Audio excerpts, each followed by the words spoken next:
Ooh, it's 12 p.m. on the dot. Shall we get started? All right. Hi, everyone.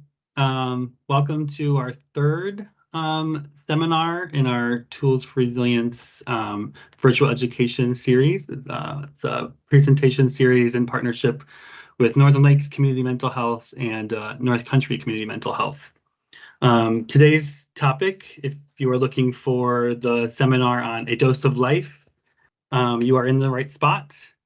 So our presentation today will be done by Dee Whitaker, one of our team members here on our ACT team at North Country Community Mental Health.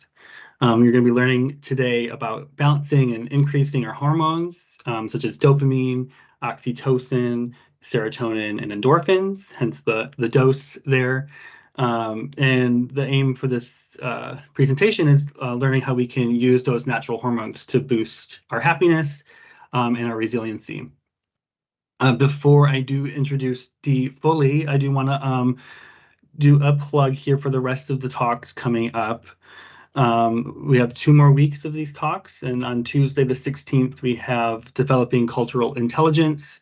On Thursday the 18th, we have a talk called Strong Foundations, Bright Futures, A Building Healthy Tomorrow. That one's all about infant mental health there. And then on Tuesday, the 23rd, we have Trying to Keep Yourself Safe Online. And then on Thursday, the 25th, we have a talk called Health is Our Wealth, which will be a panel discussion of some people in both agencies talking about how people are starting, how we can holistically integrate physical and mental health with some of the services that both agencies provide. So those are the rest of the talks coming up. There is a tip about, I know there's been some confusion with registration. You can register for each of the talks individually. However, if you do register for one talk, you do have the link for all of the talks because it's the same link. I will be sharing that link in this chat just to make it a little bit more easily accessible. However, if you do have previous emails, you can use that for previous talks. You can use those same links there. So I'm going to introduce Dee. This is Dee Whitaker. She's a licensed professional counselor at North Country Community Mental Health. That's what the LPC stands for next to her name there, along with some other letters of the alphabet that I'm not sure the definition of. I'm sure Dee can loop us in on what those ones are.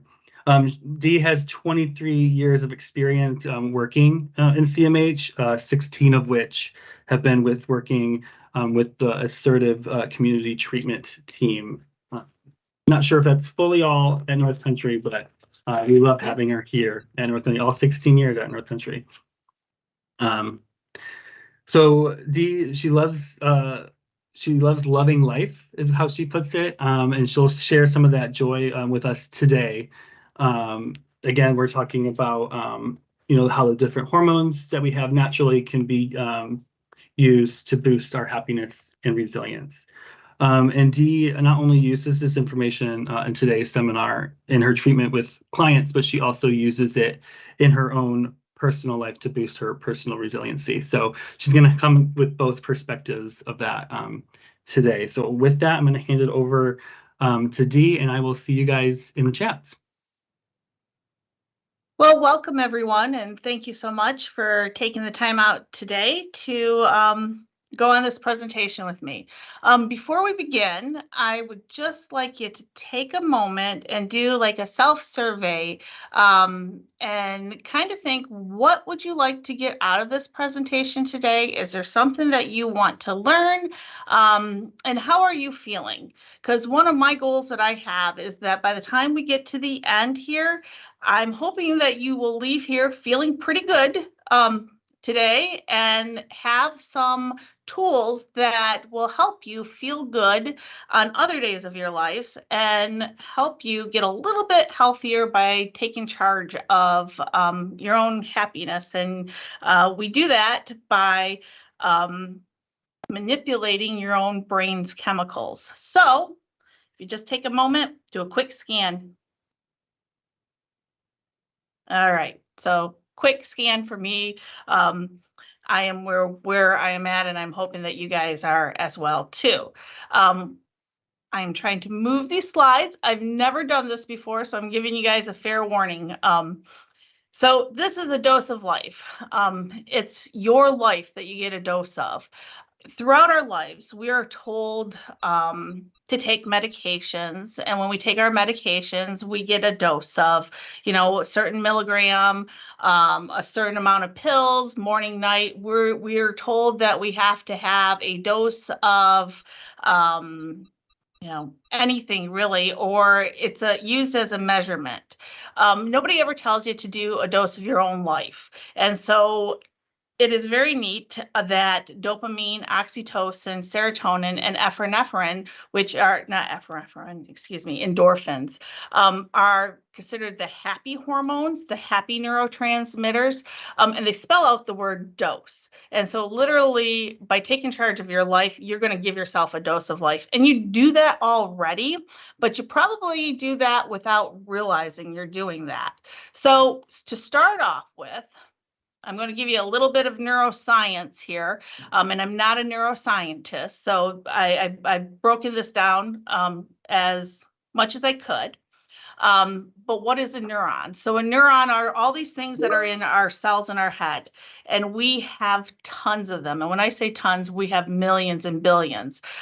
These are the actual cells in our brain. We're born with them. We die with them. For a long time, we believed that you got all that you had, and when they died, they don't come back.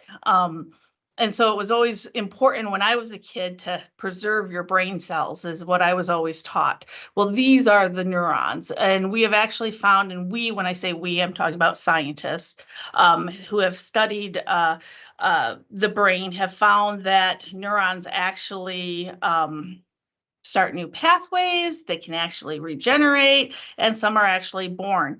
I don't know which specific ones, but the world of the brain is always evolving, and we're always learning more. So the main reason that we have these neurons is because they send messages to one another, and they tell each other to do what it is that we want to do. Everything that we do, there is a message. So if you raise your hand, if you walk, breathing, thinking, everything that we do comes from messages that our neurons are sending to each other. So how do they get back and forth to each other? They do this by a neurotransmitter. So the neurotransmitters are the little chemicals, the little messengers. They're the little mail people, the mailmans that give your information from one to another. And so they communicate. We know that there are billions of them, but we have actually 100 different types that are identified right now. Who knows that we might discover a new one next week or whenever, because the research is always ongoing with the neurotransmitters.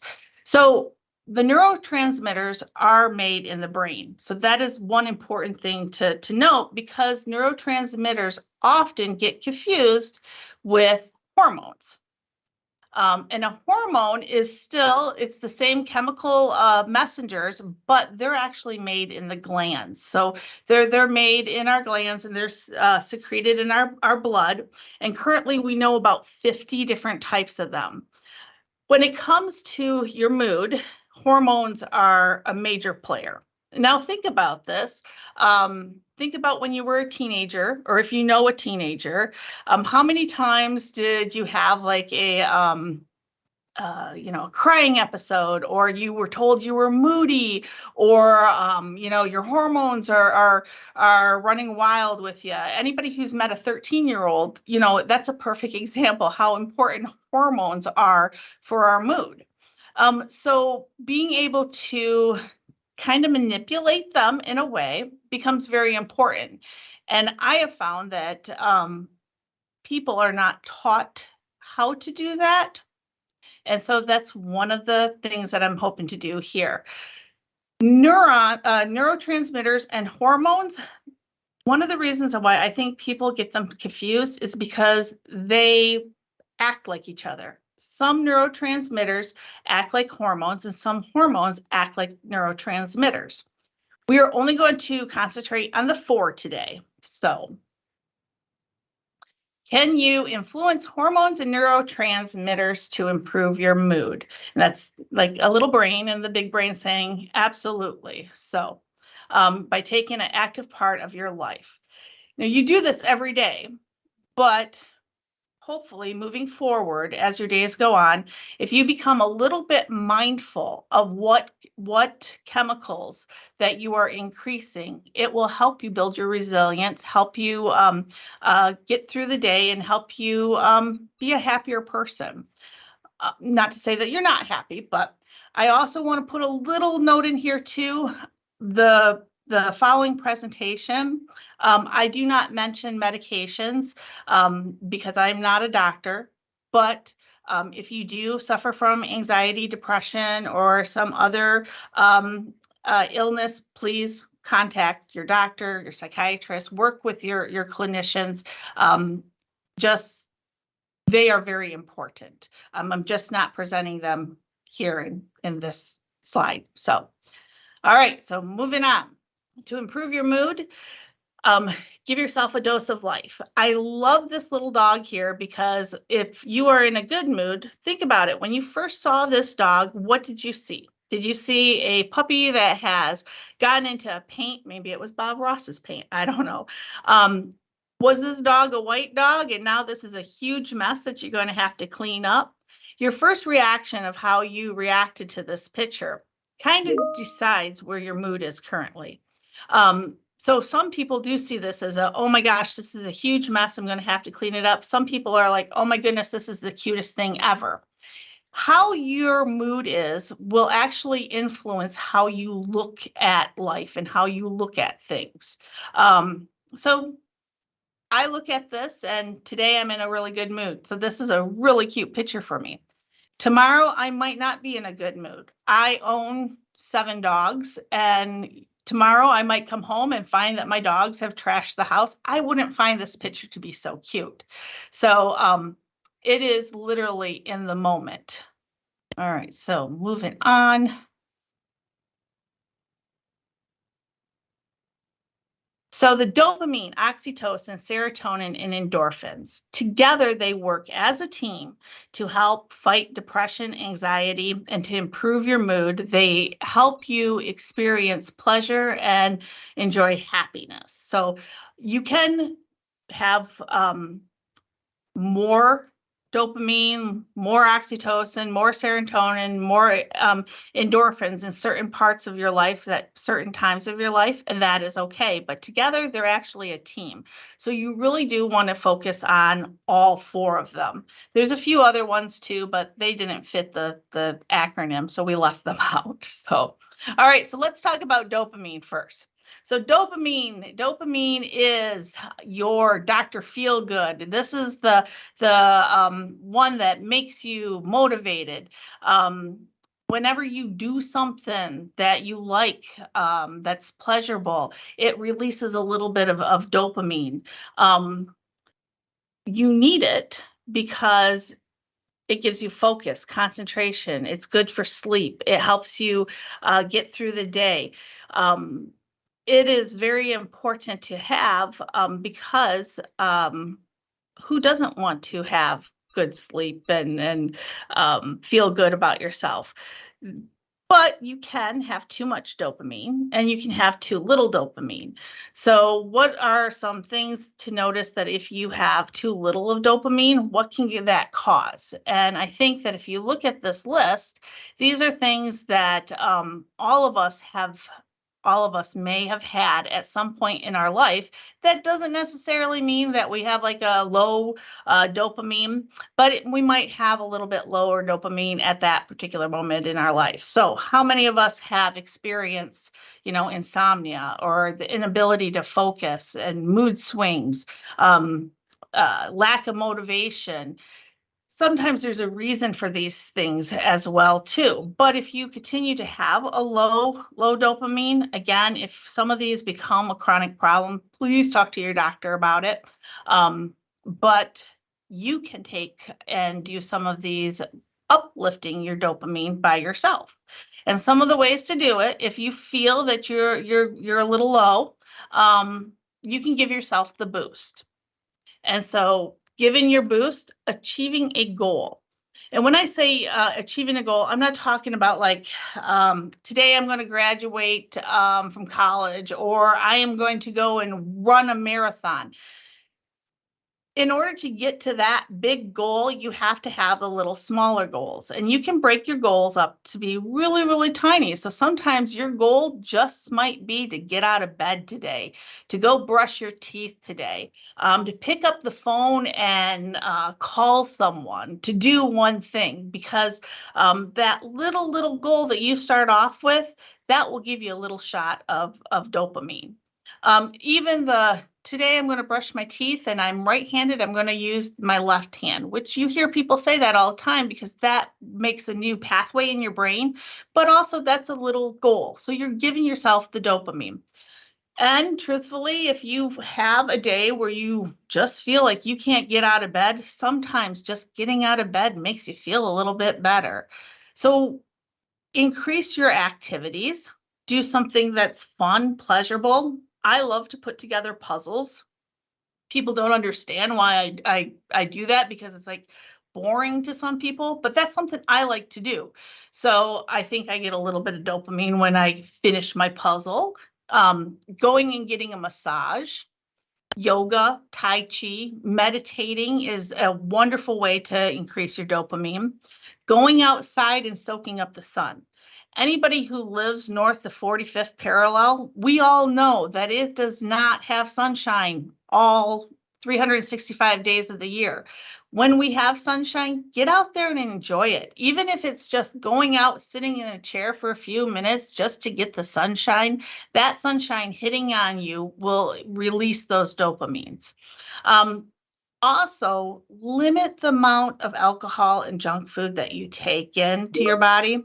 It does work against you when it comes to wanting to feel happy. Eating healthier, drinking water, those things will help increase your dopamine. Okay, so is there any questions on dopamine real quick before we move on to another one? We're good to go? You guys want to write the questions in the chat? I can deliver them to G. Looks like nope, no questions yet. Okay, just out of curiosity, does anybody know where this little frog sits?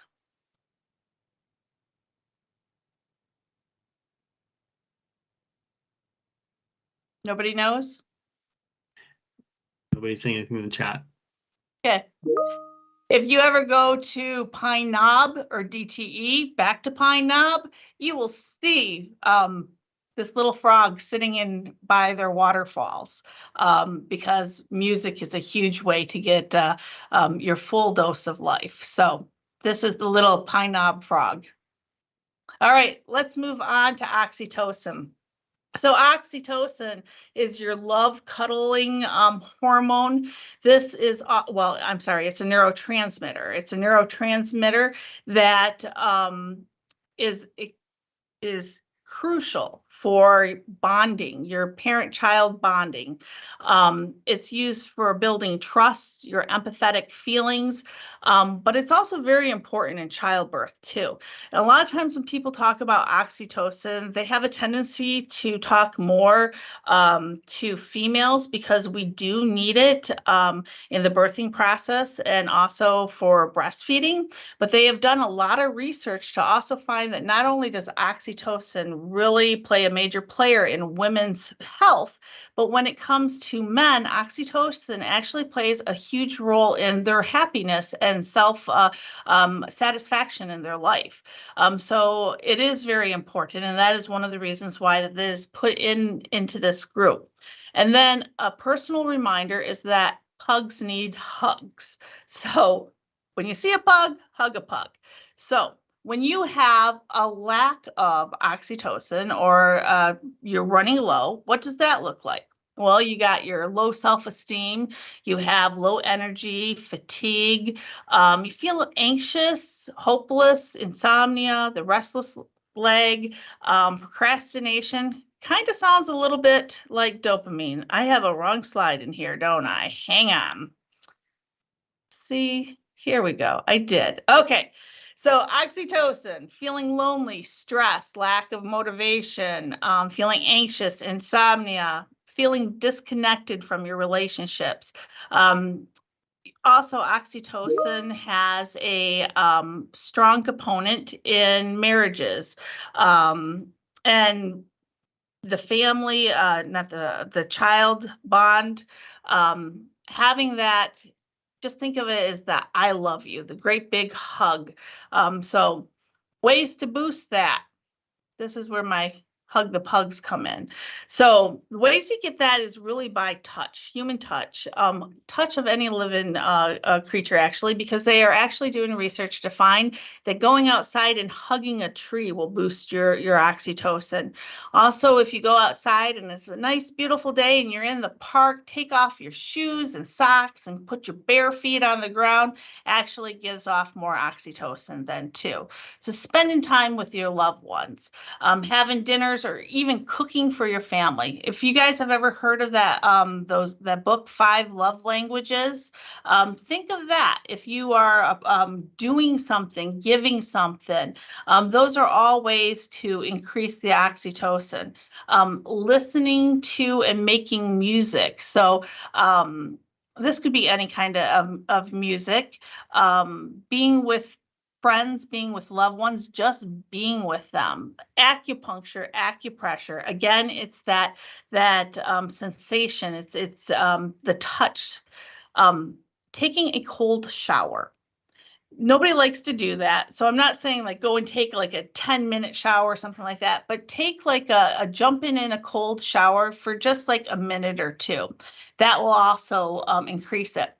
Giving people compliments. It is so easy to turn to somebody and give a person a compliment. Not only does it boost your oxytocin, but then you turn around and you give them a boost as well. Also, playing with your pets. So if you have a dog, a cat, a chinchilla, even a little hedgehog, if you are booping them on the nose, or playing fetch or whatever, that also increases it. Not only does that increase it, but it also strengthens that bond that you have. It's that connection that people have. Any questions on oxytocin?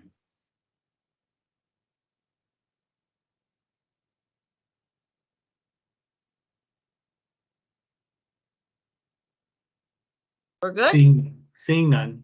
Okay. So now we move to serotonin. And this one is most often associated with the happy hormone. And so that's why I absolutely love this sunflower, because it has the happy face. Many times in the fall, there are a lot of farmers that have sunflowers. And if you ask, some of them actually allow you to actually go into the sunflower patch, take pictures. It just makes people happy. So that's why I went with this one. This is actually one of those ones that I was talking about. It's a neurotransmitter, but it actually functions like a hormone. It gives us a release of optimism. I can't say that today. Satisfaction and overall happiness. It is needed to fight depression and anxiety, promote your self-esteem, your well-being, for healthy sleep, and for stabilizing your mood in general. So what does it look like if your serotonin is a bit low?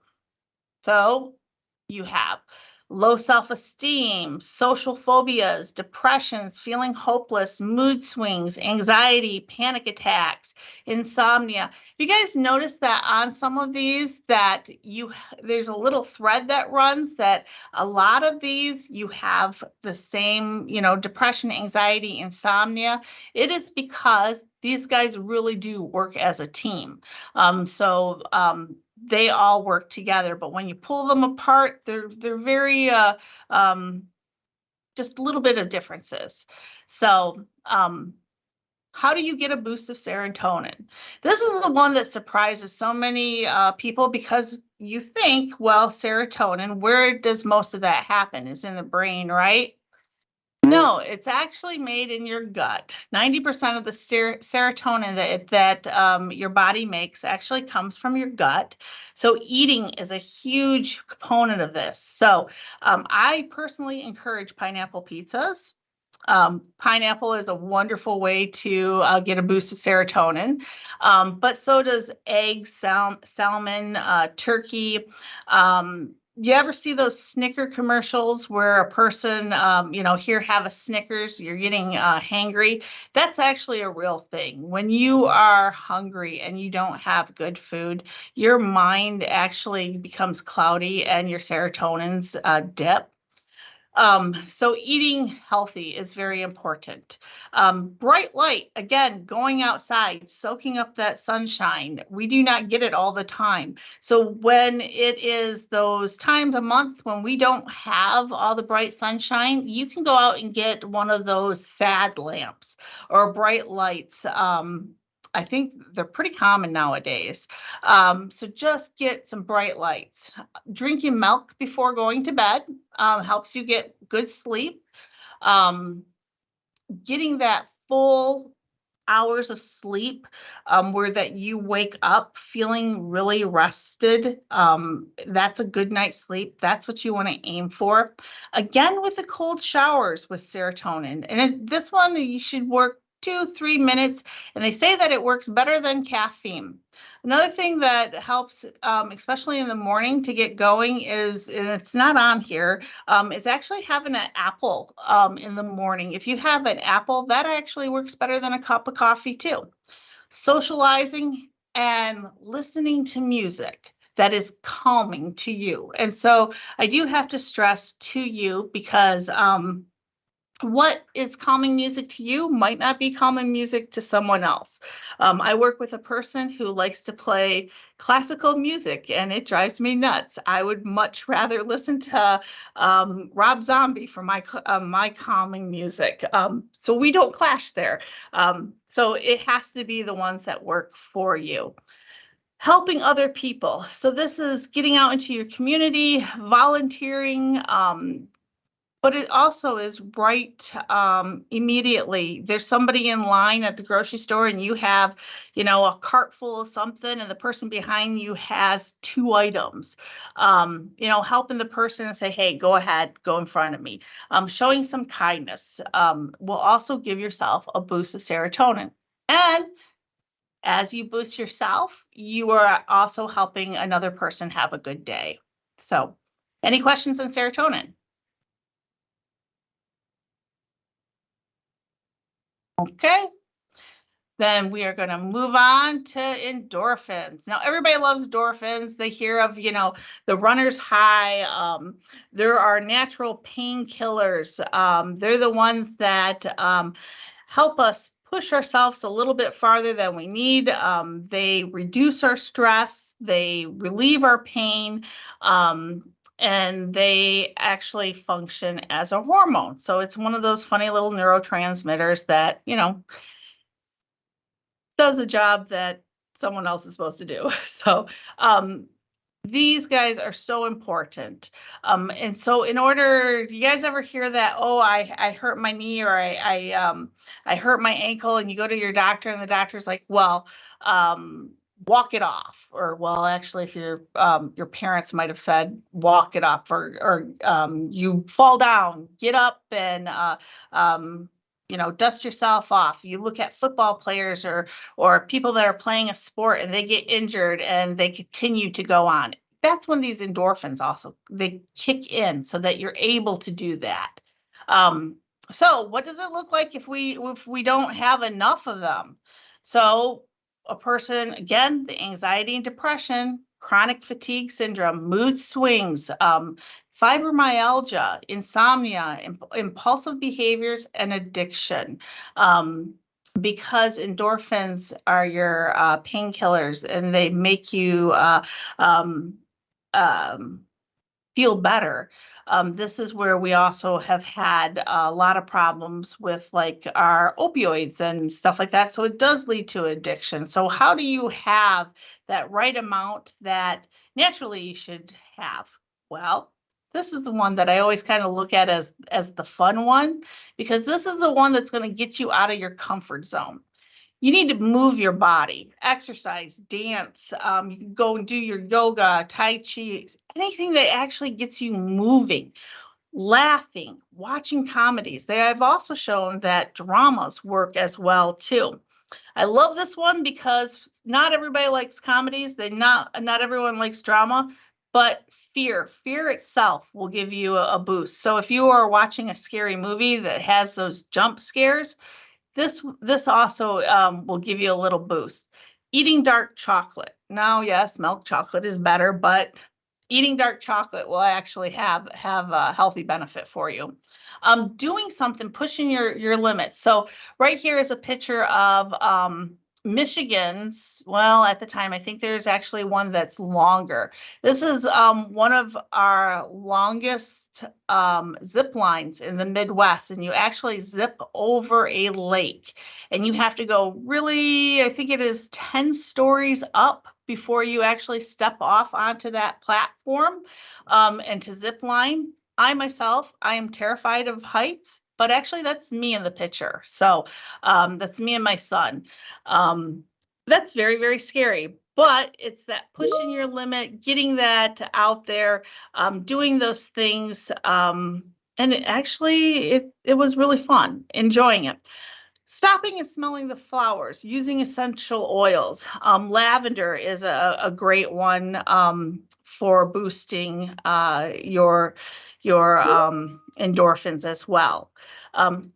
Unlike the other where you take a cold shower, this is actually one that if you want to boost them, you want to take a long hot bath. And when you take that long hot bath, you want to be able to actually soak in it a little bit. So if you throw in some bath salts and some oils, then you're actually getting your aromatherapy to boot too. And it comes as a nice little package deal that actually helps. So they do say you should take a long bath. Shouldn't be less than like 10-15 minutes if you're going to go this route. So those are your four main happy hormones and neurotransmitters and ways that you can boost them. Do I have any questions on endorphins at all? No questions on endorphins, just a lot of admiration for that photo. Thank you. I myself don't know if I would find myself on a zip line that high, but well done. It's scary, but you got to do it sometimes. All right, yeah. So why do we want to boost these things? Okay, so we do this one because we want to be happy. We want people around us to be happy. We want our overall wellness and resilience, right? Well, some little sad I shouldn't say some little sad because it's not little. Actually, there's 37% of the people in the world they have found to be unhappy. That's 1 in every 3 people. So the room that you are in later in today, when you walk into a room, count how many people are in the room with you and notice that 1 out of 3 of you guys are experiencing something unhappy or are unhappy at the moment. So going back and giving yourself a little dose there, you actually help that person out a little bit. Harvard University has been studying neuroscience and happiness for a long time, and they actually have published a long-term study of 75 years on people who have been around people, and they have actually found that being around happier people helps make you happy, which makes sense based on what we talked about. And it also gives you a sense of acceptance into your community too. And so it has a positive effect on you, both mentally, physically. And if you have that, it actually helps you live longer. And the last time I looked, the statistics had, I think that if you are a happier person, you are actually living about 18% longer than unhappy people. So I do not know how they calculate that. I'm just repeating it. So most people in life, I mean, think back of when you were in grade school and you were in school, did you ever have a lesson that said, hey, learn how to be happy? I know I didn't, so maybe somebody else did, but taking a hold of life and making happiness happens. Don't wait for it to happen to you. And also, I love the line, do more of what you love and less don't do what you don't love. So literally, there are changes in your life that you can make to help yourself get out of the rut, get out of the everyday, slave to the grind kind of thing, to put a little spice in your life and to actually improve your dose of life and your happiness. So that is why we do this. So the benefits of doing this, the benefits of being happy. To me, the biggest one is that you're happy. Do you know that happier a person is, happy people are kinder, they're more generous, they help out in their community more. It improves creativity and productivity, problem-solving skills. They have found that people who are in marriages that last, you know people that they've been together for like 75 years or 50 years or how many, the longer a couple have been in a relationship is actually directly proportional to their happiness and their communication skills. And so basically it's the giving and giving of a dose of life every day. It gives you a higher sense of hopefulness, confidence, and being happy actually improves your overall health. So just looking at this dog, this is a Great Pyrenees that had just come from a spa day, and it's in the springtime, sticking his nose out the window. He's getting all kinds of smell, and he is so happy. He is just, just so content with life. I love this picture. So that's why I chose that. This is also my Great Pyrenees, so I know that he was just coming from the massage spa day. All right, so being healthy, benefits to your health. It helps falling to sleep and staying asleep a lot better. It fights that insomnia, that restless leg syndrome. It leads to a healthier lifestyle. It strengthens the ability for you to combat your stress, hormone, cortisol. Nobody likes the cortisol. It helps improve your heart health. It lowers your risk of heart disease.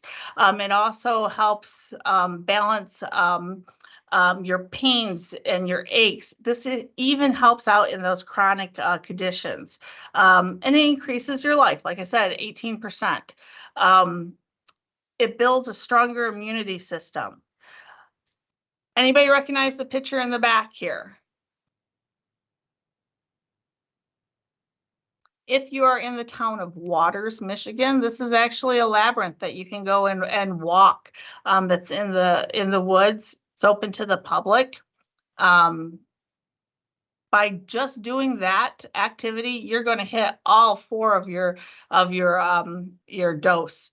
That's one of the nice things too about this, because very few activities that you do won't increase them all because they are a team.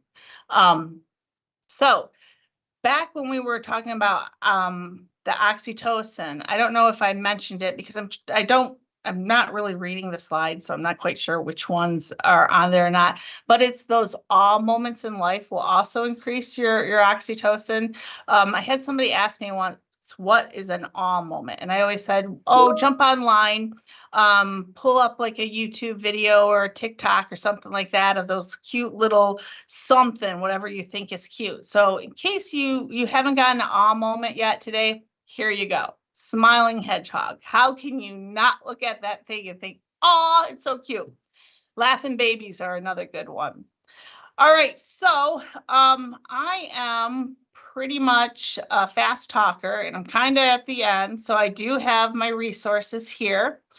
This is also a picture of not Tequamanon Fall. This is Akiak Falls. So I really just want to encourage everybody to get outside while we have good weather. And when you go about your day and when you are doing things, just kind of keep in mind a dose of life so that your levels of happiness and satisfaction can go up a little bit. So, is there any questions over anything on here? You guys want to throw your questions in the chat? I'm going to leave some time for that. I could also start with a question I have. Okay. To give some people some time to throw their questions in. So my question is I'm wondering if you have any tips or insight for, you explain a lot about how people can boost it, but I'm just wondering if there's tips for or recognizing and identifying that something that you're doing on your daily routine, like some sort of activity, is causing maybe some sort of addiction, which would lead to a deficiency of these neurotransmitters, and maybe something that we can do to boost that back up. And I'm posing this questions through the frame of, I work a lot with social media, right? So I know that there's, and I happen to have a degree in understanding how social media affects people. And one of those is that it causes a dopamine addiction, that you kind of get this endless drip, right? And so when you're on there, and then maybe when you share something and you don't get as much engagement that you were expecting or something, can cause that sort of deficiency, and then make yourself, it would kind of make you unhappy. So I'm just wondering if there's, I only know that because I just studied social media. So I'm just wondering if there's any tips that you could share with the crowd in recognizing when something that you're doing daily or routinely is causing this addiction or deficiency. That is a loaded question. That is probably a lot more questions. So let me get this right. So it would be like if you put like a Facebook, Instagram, TikTok, your little thumb up likes or something like that, and you're expecting to get like, I don't know, Well, for a video to go viral and it doesn't or something like that. So there's that yeah. down. Well, yeah, and there's that side of things, and then there's also the side where there's this endless stream of cuteness, that your algorithm might see that you like. So kind of recognizing that too, and offering tips on putting the thing down, or is there something that you can do after that you gotta get this strip to make sure you're balanced, Well, fortunately or unfortunately, depending on how you look at it, all these things that we talked about are normal to some degree. You do not want to be the person that's happy all the time. As a human, you do have to experience some of those negative feelings as well too, because otherwise, when something major happens in your life, you won't be able to handle it as well, and that actually helps build that resilience as well too. So if you're getting that, if you're hoping to get your dose of dopamine or one of the other neurotransmitters by relying on somebody else totally, you're never actually going to get to where you're going to get, because ultimately you're not controlling that yourself. I would really suggest for people who are really into the social media thing to put your phone down. I mean, we didn't have those for the majority of human existence. They haven't been around that long. Get out and connect with the world, even if you're a person who has to be on your phone 24/7. Well, let's make it 23/7 or something like that. Get outside and actually look around the world around you, and then basically put your life back into your hands, because that's kind of like an artificial boost, because literally you're letting someone else control your happiness that way. I know that that's really hard, especially for teenagers to understand, and I know that it's hard for adults to understand the teenagers' perspective of that, because everything that they do, they put out on social media. Where adults, when we were growing up, we didn't have that. I mean, we might have one or two people that might have those pictures of us that we don't ever want to be seen. It's not like we have a video of us doing something that we don't want anybody to be seen out there on the internet. So it does become very, very hard. But I would just say that if you recognize that you are getting this like low feeling and that your feelings are really connected to the feedback that you're getting from your videos, that's yourself telling on yourself that you need to do something different for a while. Really listening to yourself. Ultimately, you are the expert of your own body and what's going on.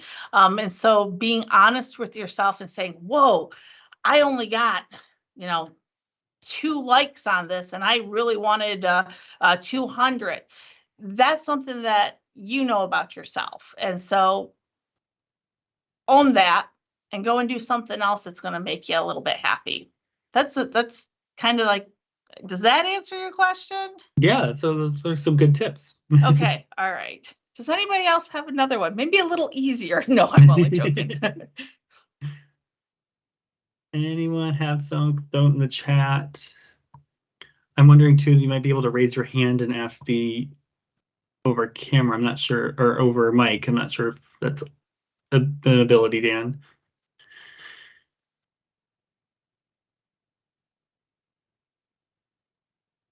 Okay, I'm not seeing anything in the chat.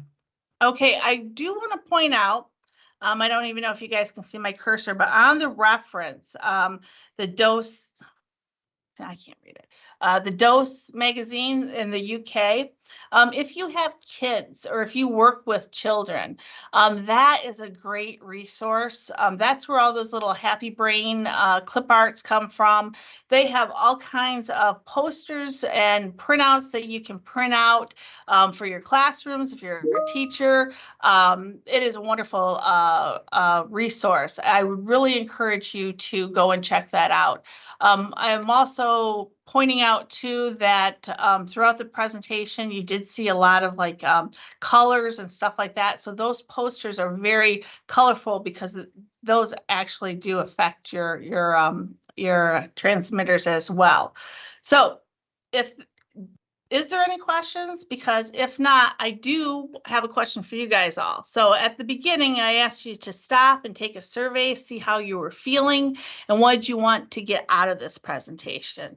And I told you that one of my goals was that when you got to the end of this presentation, that you learned something and that you were going to be able to leave here feeling good and feeling that you could actually help yourself and help others by just getting a little bit of happiness in your day. So did I accomplish that? And then did you accomplish what you had started off with? You don't have to answer it if you want to, that's fine too. But I'm just hoping that you're feeling kind of good and you can go and tackle the day. And if you are feeling a little down throughout the day, just remember pugs need hugs, get a dose of your life, happy hedgehogs, go for a walk. Remember those things because your life will be happier and you'll be healthier. So with that, Hey, switching to that one. Yeah, can you hear me? Yes, I can hear you, Diane. Yeah, I can see that you've activated the mics. Someone said that. Dee, what I want to say is that you very clearly articulated that it is within our control to do a lot of things to change our mental state. And that's cool. That's way cool. And it wasn't about, I just clicked on all the links. It wasn't about taking this medicine or taking these vitamins even so much as go do these things, and they are somewhat personal. So I appreciate that it is a lot of it's within my control. I need to seek help when I need to, but I love all the suggestions, and I want to get your presentation and pin those up to say, remember to do these things, be cognizant of it and actively choose rather than sit around and moan and have my little pity party saying, well, T told me I can change this by doing A, B, C, or D. So thank you very much. That was such a cool presentation. Thank you. You're welcome. One thing too, if you are a person who, and I'm only using because bad news, guys. You guys know that winter's coming, right? Mhm. It's going to be here before we know it. Summer's going to be gone in the blink of the eye. If you're a person who in the wintertime you find that you like to isolate and you lock yourself up in the house because it's cold out, if you know these things about you, which you should probably know by now, you can actually plan ahead. Just like if you needed to get wood for your stove, or you're planning, saving money for Christmas or whatnot, you can also plan ahead saying, hey, in the wintertime, I know that I'm going to get a little depressed. And so I need to start thinking ahead of what I'm going to do. And so, yep, I'm going to buy those puzzles. Those are the ones that I'm going to put together in the wintertime. On this day, I am going to set up with my friend, hey, I'm going to call you. You call me on this day. You know, you can actually design so that you have some of these things put in place for when the winter does come, or whenever, you know, if you cycle with depression or something, that you have these things that you can do. And that way you don't have to wake up in the morning and say, oh my goodness, here it is. It's wintertime. There's a blizzard outside. What am I going to do today? You know, so just adding that too. Marcia Thanks, has Dee. a question. Yep, we have a question. This is Marcia, and it was awesome, Dee, and Thank you. thank you so much. And the point that kind of is, it's okay to feel sad and have Absolutely. down times.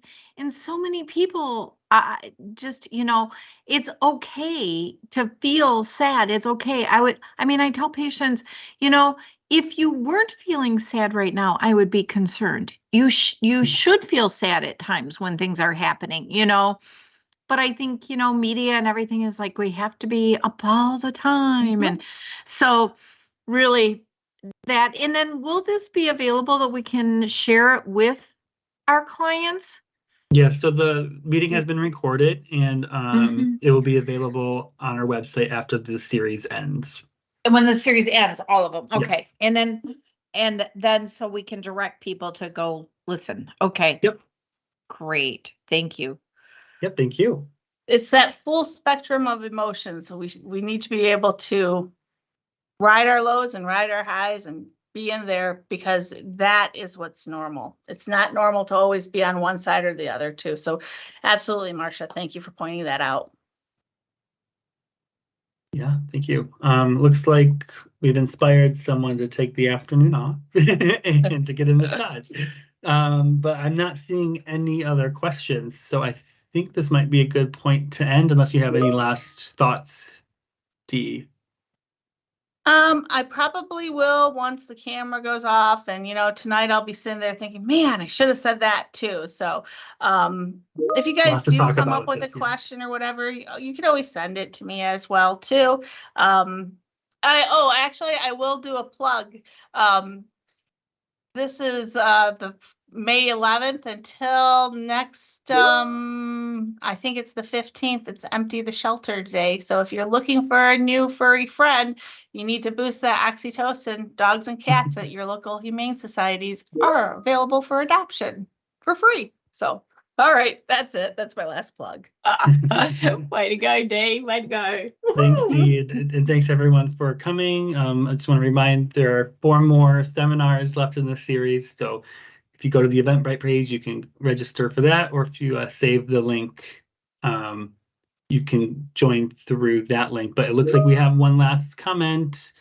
Okay. So Clarice, if you have a question. I meant to hit the applause button, but now that I'm on the line, Dee, that was fantastic. Appreciate the information. I've been doing a couple presentations lately, and you're kind of hitting all the things that I've talked about, and you gave me a lot more to go forward with and explore. So thank you very much. Thank you. Thank you.